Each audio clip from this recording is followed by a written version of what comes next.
Hi friends, ration കാർഡുമായി ബന്ധപ്പെട്ട് വളരെയധികം ഇൻഫോർമേറ്റീവായ ഒരു വാർത്തയാണ്.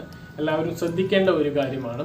അതായത് ഇരട്ട റേഷൻ കാർഡ് കൈവശം വെച്ചിട്ടുള്ള ആളുകൾ, അതുപോലെ തന്നെ ഒന്നിലധികം റേഷൻ കാർഡുകളിൽ പേരുള്ള ആളുകൾ, ഇത്തരം ആളുകളെ കണ്ടെത്തിയിട്ട് കർശനമായ നടപടി സ്വീകരിക്കാൻ വേണ്ടിയിട്ട് സർക്കാർ ഉദ്ദേശിക്കുന്നുണ്ട്. സർക്കാർ ആ ഒരു തീരുമാനത്തിലെത്തിയിട്ടുണ്ട്.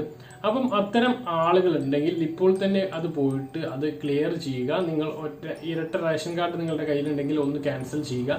അല്ലെങ്കിൽ നിങ്ങൾ മറ്റേതെങ്കിലും, അതായത് 2 റേഷൻ കാർഡിൽ നിങ്ങളുടെ പേരുണ്ടെങ്കിൽ, ഇപ്പോൾ വിവാഹമൊക്കെ കഴിച്ചു വന്ന് പേര് മാറ്റി ചേർക്കുന്ന സമയത്ത് പേര് അവരുടെ വീട്ടിലും അവരുടെ ഒരു പേരുണ്ടാകും, പുതിയ ഭർത്താവിൻ്റെ വീട്ടിലും അവരുടെ ഒരു പേരുണ്ടാകും. അത്തരക്കാരും ഒരു കാർഡിൽ നിന്ന് നിങ്ങളുടെ പേര് ഒഴിവാക്കുക. അത് പുതിയ രീതിയിലുള്ള കാർഡ് പേര് വെട്ടിച്ചേർക്കലിൽ ആ ഒരു പ്രശ്നമില്ല.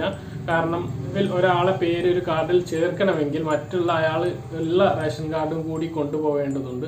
അതുകൊണ്ട് പുതിയ റേഷൻ കാർഡ് ചേർക്കുന്ന സമയത്ത് അത്തരം ഒരു സംഭവം വരുന്നില്ല. പക്ഷെ മുൻകാലങ്ങളിൽ ഇങ്ങനെ ചെയ്തിരുന്നു. പുതിയ റേഷൻ കാർഡിൽ ചേർക്കാൻ പഴയ നിലവിലുള്ള കാർഡിന്റെ ആവശ്യം ഉണ്ടായിരുന്നില്ല. അങ്ങനെ നിലനിന്ന് പോരുന്ന ആളുകളുണ്ട്. 2 റേഷൻ കാർഡിലും പേരുള്ള ആളുകൾ, അത്തരം ആളുകളെയും കണ്ടെത്തുന്നുണ്ട്.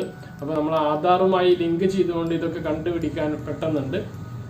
ഇനി റേഷൻ കാർഡും എല്ലാ അംഗങ്ങളും റേഷൻ കാർഡും ആധാറുമായി ലിങ്ക് ചെയ്യാതെ മുന്നോട്ട് പോകാൻ സാധിക്കാത്ത ഒരു സാഹചര്യവുമാണ്. കാരണം വൺ ഇന്ത്യ വൺ റേഷൻ പദ്ധതി നടപ്പിലാവാൻ പോവുകയാണ്. അങ്ങനെ നടപ്പിലായി കഴിഞ്ഞാൽ ഇന്ത്യയിലെ എല്ലാ ഭാഗത്തു നിന്നും നമ്മുടെ റേഷൻ കാർഡ് വെച്ചിട്ട് നമുക്ക് റേഷൻ വാങ്ങാൻ കഴിയും.